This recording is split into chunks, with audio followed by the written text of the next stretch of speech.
There's only one road into Key West, but you won't believe where it can take you. Travel back in time to a city rich with history.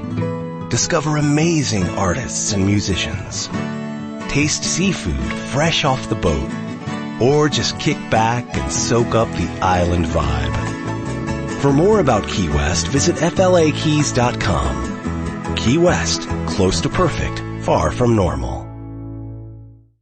Looking to give back this holiday season? Donate to the Army Historical Foundation. For 40 years, the Army Historical Foundation has ensured our nation never forgets the sacrifices of those who serve. As the Army's nonprofit partner, the foundation constructed the National Museum of the United States Army. The foundation's work also extends beyond the museum's walls, restoring artifacts, touring historic battlefields, and remembering all we owe to America's Army veterans. Donate today at armyhistory.org. Transcribed. Family Theater presents Anne Blythe, Jeff Chandler, and William Lundigan.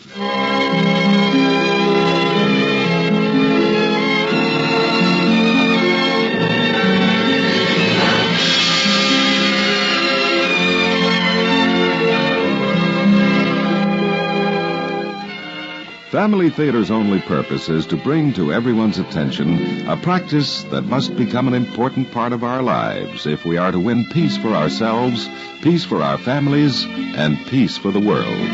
Family Theater urges you to pray together as a family. As part of its special holiday program, the Mutual Network, in cooperation with Family Theater and the Catholic Daughters of America, bring you a half-hour dramatization of the presentation of the Christ child in the temple, according to the law of Moses, 40 days after his birth, starring Anne Blythe as Mary and Jeff Chandler as the narrator. William Lundigan will be your host.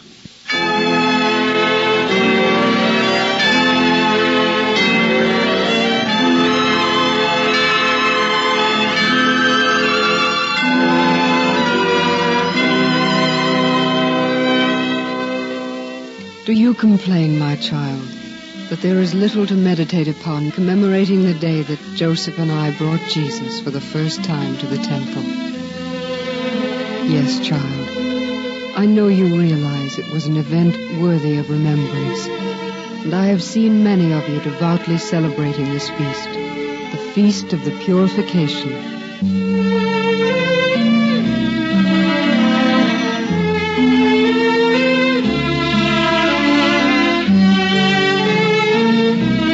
Yet, compared to his birth, for instance, this seems, does it not, less colorful or more remote, or as your dramatists would say, a kind of anticlimax following the mighty nativity.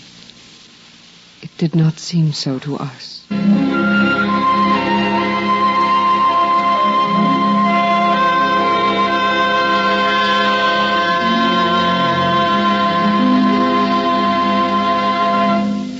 We shall have fine weather for our journey, Mary. Much different from our last. Oh, my little one, my firstborn shall be presented to the Lord, the first begotten of God, to be presented in his own temple. Oh, yes, beloved. Oh, Joseph, this shall be a marvel to me as long as I am on earth. He cries and hungers like any other child, and yet behind this helplessness is omnipotence. Behind those baby eyes, all knowledge of heaven and earth. Tomorrow, thou lambkin of God, thou Holy One, we shall go into the house of the Lord, thy Father.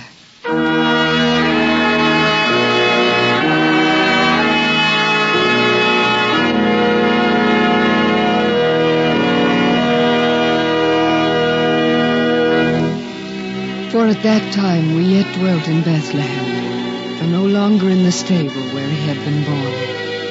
The Magi from the east had come and gone. But so far my enemy had not put it into the heart of Herod to seek my beloved. Jerusalem was still safe for us. And as you know, Jerusalem in terms of your miles is less than 15 from Bethlehem. Oh, there. Let me help you up, Mary. I'll hold the child. Do not fear. I won't drop him. Now, put your hand on my shoulder. That's it.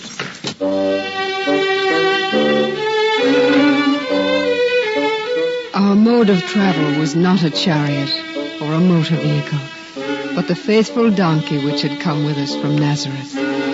And the journey took hours rather than moments. But by contrast to our last, when we had arrived fatigued and drenched with rain and could find no room in any house, this day was pleasant. Yep. Come along. And with my small Jesus nestling in my arms and Joseph trudging beside us so patiently, I felt in my heart a great and possessing peace.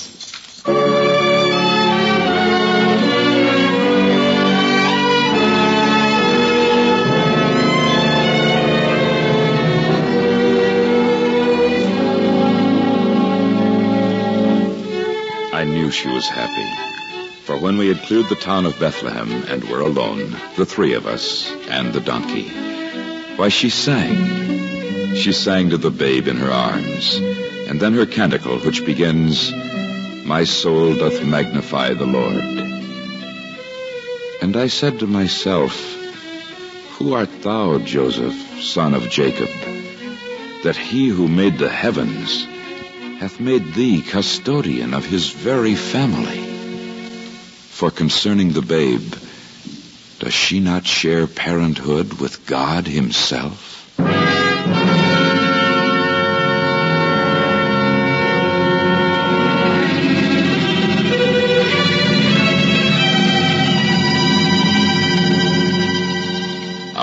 It was well to go to the temple, and the time had come. Generations upon generations earlier, the Lord had commanded us through Moses, "Sanctify unto me every firstborn that openeth the womb among the children of Israel, as well of men as of beasts, for they are mine." And also he had said, "If a woman bear a man-child, she shall be unclean for 7 days, and on the 8th day the infant shall be circumcised. But she shall remain 33 days until her purification. She shall touch no holy thing, neither shall she enter into the sanctuary until the days of her purification be fulfilled." It was well to go to the temple, and the time had come. And yet I pondered the words, "She shall touch no holy thing," and my glance fell on the Holy One of Israel in her arms. And I said to Mary, "Mary, I have been considering, whither do we go?" Why, to the temple, for the days of purification are now accomplished. "But it is the temple which ought to be purified by you." Joseph, it becomes us to fulfill the law and all justice.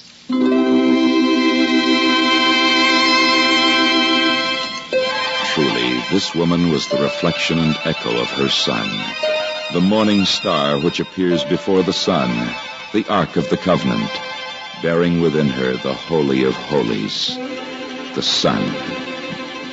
What wonder, then, that she spoke so like her Son?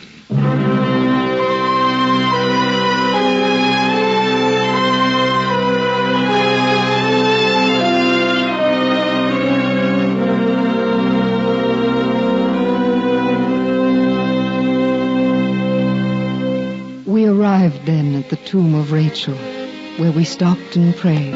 There was little to see, no great basilica, just 12 stones engraven with the names of our tribes, and more crudely, of generations of pious wayfarers. I have said that until then we had no knowledge of the design of Herod to murder prematurely my son. Yet we recalled, when we paused to pray, the words of our prophet Jeremiah. "A voice was heard in Ramah, weeping and loud lamentation, Rachel weeping for her children, and she would not be comforted, because they are no more.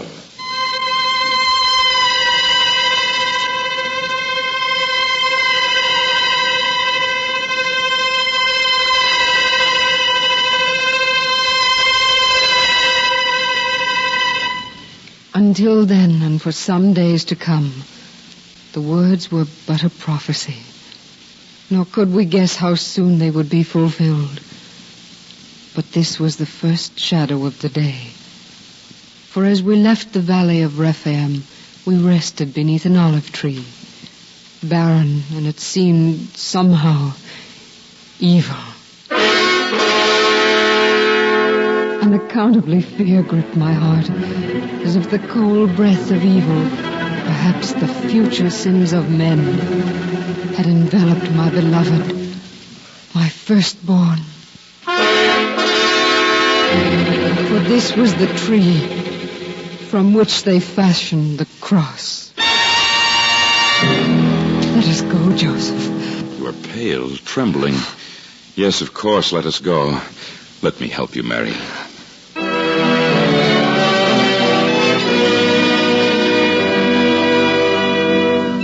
Our spirits revived when we saw Jerusalem. Jerusalem builded as a city that is compact together. And I cried, "Praise the Lord, O Jerusalem. Praise thy God, O Zion."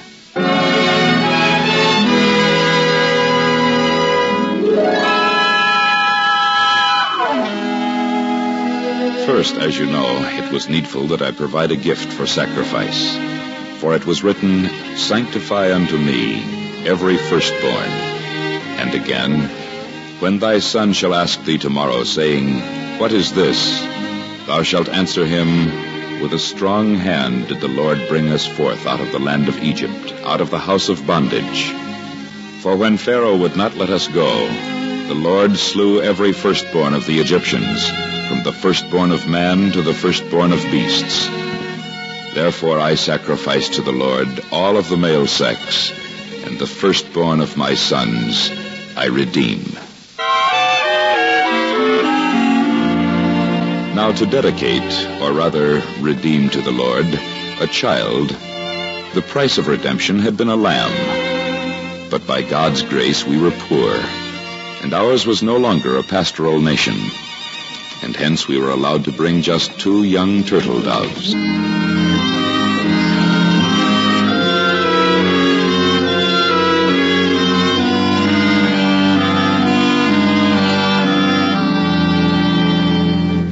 Having procured the offering, I tethered the donkey, and we made our way at last to the temple.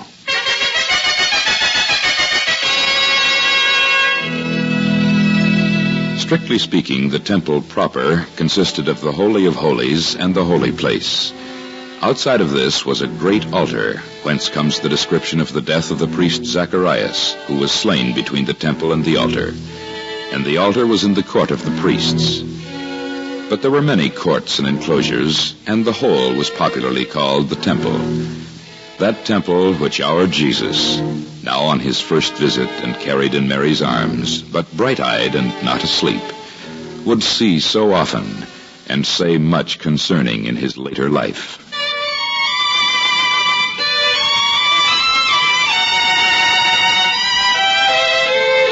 We made our way through the court of the Gentiles.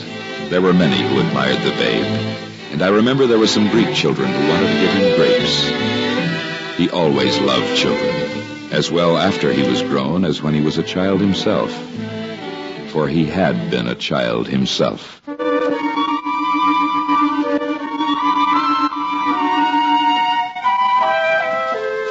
Thus we passed along Solomon's porch, though Solomon's temple had been destroyed, and this one was largely the work of Herod, and through the Shushan gate, which brought us into the Kel.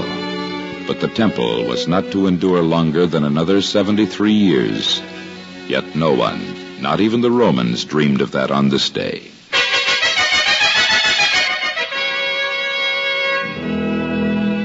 And now we entered through the beautiful Corinthian gate to the court of the women, called the Azareth Nashim, and straight to the 15 steps leading to the court of the priests, with the altar and the holy place beyond.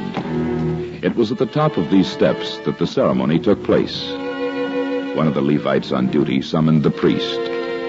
It was my business to take the infant in my arms and climb the steps as if I had been his father indeed. Hold him thus, Joseph. Yes, I will be careful. Mary, peace be to you. Why, Anna. Oh, I'm so glad. Wait, Joseph. This is Anna, the daughter of Phanuel, one of my tutors here in the temple when I was a child. Peace, friend Anna. And what a child you were. Why, you are yet but a child. Here, let me see your firstborn. Let me hold him. She remains here day and night, fasting and praying. She has done so for 80 years. I have heard of her. This is the Messiah, foretold by the prophets. Little does the priest guess, or this Levite, who it is that sanctifies the temple this day. I pray you, say nothing for now. The priest is ready, friend. You will go up those stairs. I'll carry your doves. Here is the child. This is the last.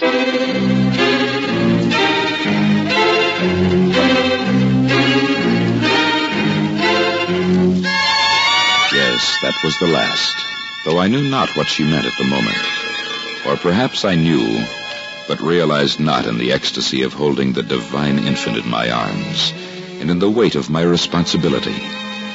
For this was the lamb without spot, the final sacrifice. Yet I ought to have understood the significance, the theme for meditation for all of you, his later brethren.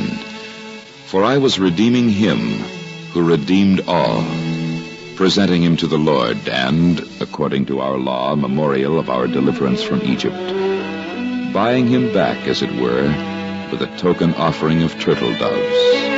I was well versed in the law, and knew why the Lord had demanded the presentation or redemption of only the firstborn. He might indeed have required the presentation of each and all, for all are his. But the firstborn, as chief of the family, represented all his brethren.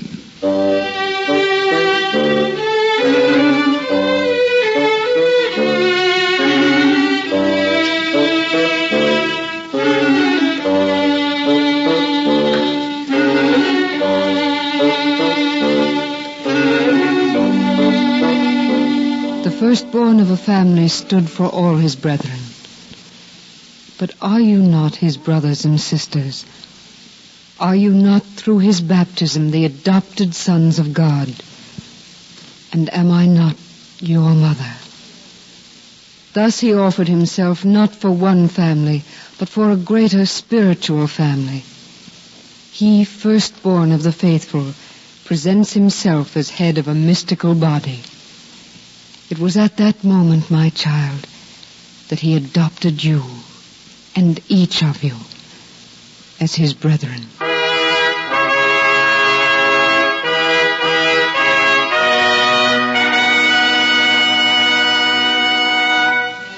The ceremony accomplished, I descended the stairway.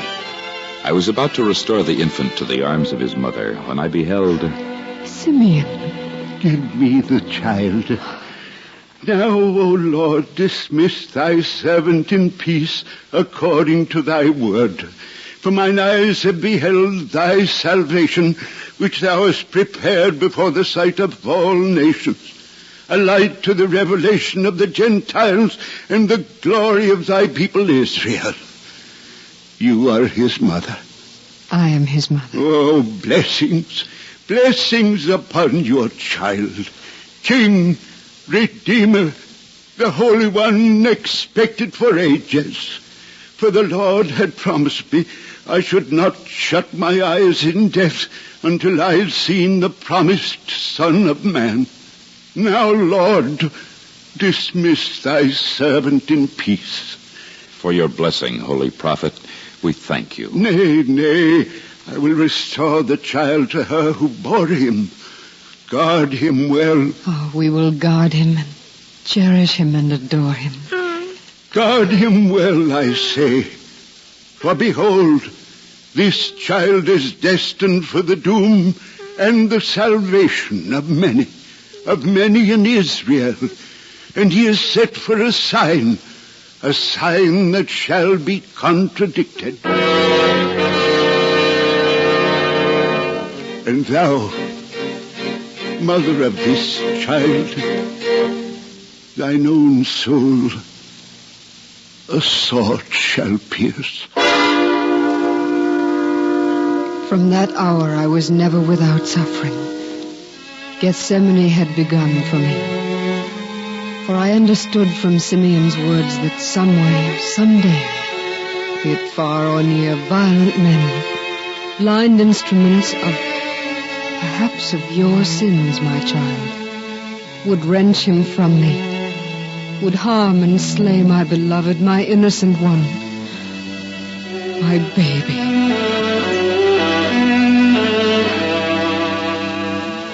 Little did I know when I gave the infant unto Simeon that I was Abraham, and he, Jesus, the new Isaac. But Simeon knew, and he knew that as the world receives Jesus through Mary, the world must go back to the Father through Jesus and through Mary. And he knew, I think, that this presentation, which had become in my time a matter of form, was in truth a sacrifice, and that our Jesus was a victim. Years later, after my passing, he became the final victim, the last, as Anna had said. Types and figures would thenceforth vanish. There would be no more bullocks or lambs, but only the one lamb that Mary, on that day, had held in her arms. The sacrifice of which those others of Abel, of Noah, of Abraham, of Melchizedek, were but dim foreshadowings and imperfect symbols, and which would have no meaning or validity without the ultimate sacrifice of the cross.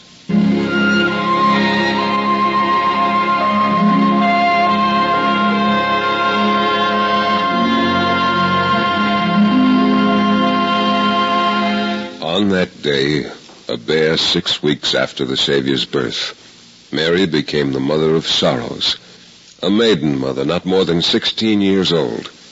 At that moment, Mary, the daughter of Abraham, was exalted above the head and father of her people, for she also sacrificed her son upon the altar of the Lord. But with this difference, Her son was divine, she had the sad assurance that her sacrifice would be accepted. and she was a mother.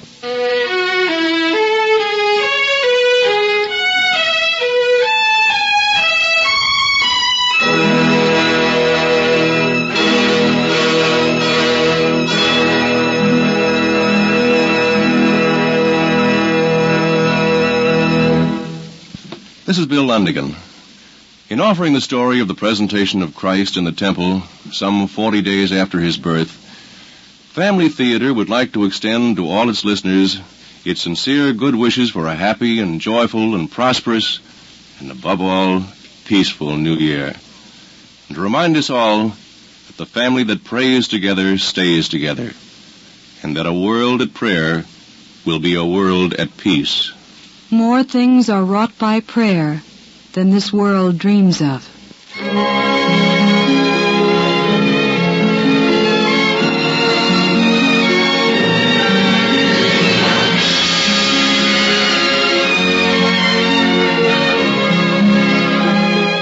From Hollywood, the Mutual Network, in cooperation with Family Theater and the Catholic Daughters of America, has presented the presentation of the Christ Child in the Temple, starring Ann Blythe as Mary and Jeff Chandler as the narrator. William Lundigan was your host.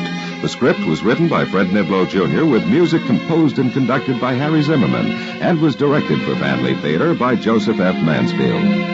This series of Family Theater broadcasts is made possible by the thousands of you who feel the need for this type program, by the Mutual Network, which has responded to this need, and by the hundreds of stars of stage, screen, and radio who give so unselfishly of their time and talent to appear on our Family Theater stage. To them and to you, our humble thanks.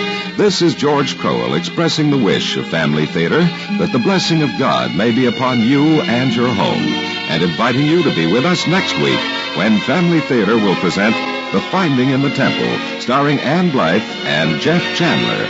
Join us, won't you?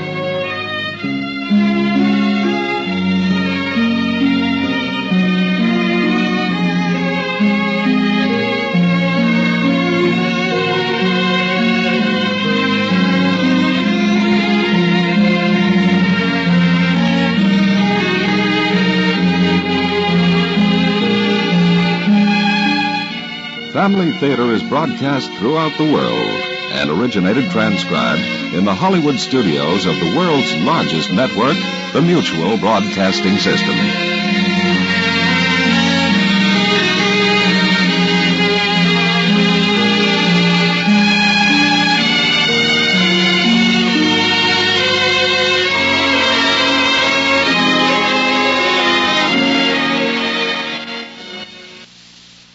What's the easiest choice you can make? Window instead of middle seat? Picking a vendor who sends a great gift basket? Outsourcing business tasks you hate? What about selling with Shopify? Whether you're selling a little or a lot, Shopify helps you do your thing, however you cha-ching. Shopify is the global commerce platform that helps you sell at every stage of your business. From the launch your online shop stage to the first real-life store stage, all the way to the did we just hit 1 million orders stage? Shopify's there to help you grow. Whether you're selling scented soap or offering outdoor outfits, Shopify helps you sell. Wherever and whatever you're selling, Shopify's got you covered. Sign up for a $1 per month trial period at shopify.com/try. Go to shopify.com/try now to grow your business, no matter what stage you're in. Shopify.com/try.